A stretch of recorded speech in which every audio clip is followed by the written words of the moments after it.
Mr. Rothenberg and members of the FIFA delegation. I think I can say ladies and gentlemen because I see ladies there at the back. But indeed, I'm very, very proud to be standing in front of you today. I'm proud to be a member of the second South African Democratic Cabinet. I'm also proud to be a South African citizen, a woman and a mother. But perhaps I'm proudest of all of being the grandmother of a beautiful 5-week-old baby boy, Kaya. You see, just by looking at him, his grandfather and I know that he is going to be a good soccer player one day. Where's the picture of his legs?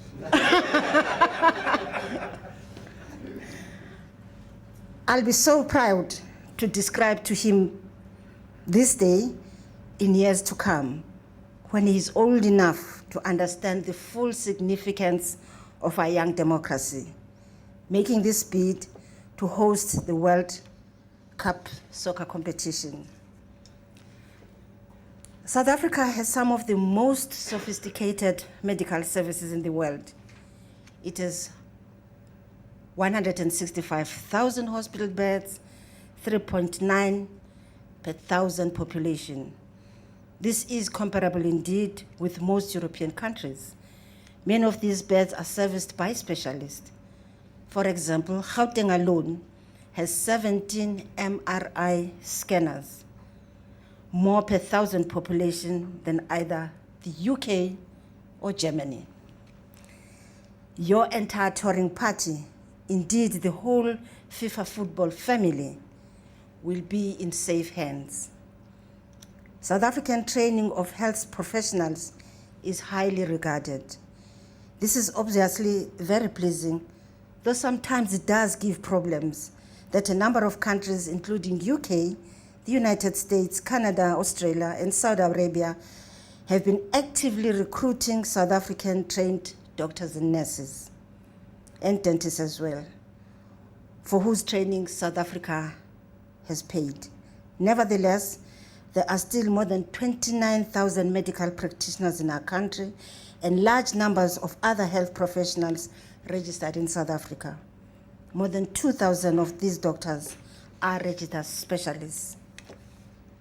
But did you know that the first heart transplant done in the world was done in Africa, in South Africa, by Chris Barnard at Groote Schuur Hospital in Cape Town in 1967. The procedure is now done in 5 hospitals in South Africa. Groote Schuur Hospital moved into a new building with the most modern facilities in 1988, and the world's first heart transplant unit is still going very, very strong indeed. In 1999, it was strengthened with the opening of the Cardiac Research Center. The Institute of Sports Medicine, which Professor Knox will discuss, is just 5 kilometers down the road. The heart transplant unit at Groote Schuur is part of the public sector service and is linked to one of South Africa's 8 medical schools. The 8 medical schools all train doctors and specialists to the highest standards.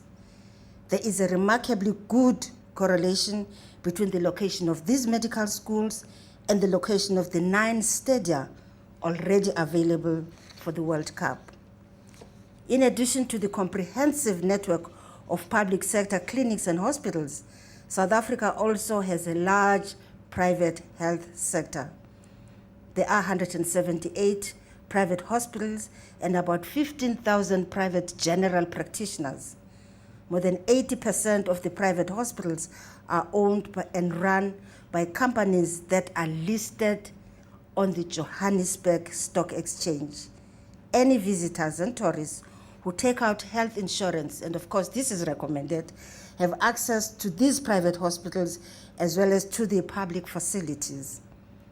There's considerable spare capacity in the private hospitals in South Africa, and this does benefit tourists and visitors. Since 1994, South Africa has acquired considerable experience and expertise in providing emergency medical services, joint operations centers, and contingency plans for the major events involving large numbers of foreign dignitaries. For the Non-Alignment Movement Summit in Durban in 1999, arrangements were made in case any or several of the over 90 heads of state needed hospitalization. Emergency medical services were provided at each venue and hotel. Access was arranged to a large public hospital, and wards were made available at 2 private hospitals in Durban and at the main military hospital in Pretoria. Similar arrangements were also made for the 1999 Commonwealth Heads of Government meeting and, of course, the inauguration of our President, President Thabo Mbeki. The South African health services, both public and private, could already offer such first-class healthcare to players, officials, fans, and other visitors to a World Cup. But let me assure you, by 2006, the healthcare services will even be better. Your entire touring company and the whole FIFA family, I repeat, will be in safe hands. And so I hope with all my heart that FIFA will see it fit to grant South Africa the opportunity to host the World Cup. Then we can share with all our guests the many reasons we have to be proud of South Africa. And my grandson, Kaya, and I will be able to share my memories for years to come. Thank you very much. And now it is my pleasure to hand over to one of our national assets, Professor Tim Knox, who will address you. Thank you very much.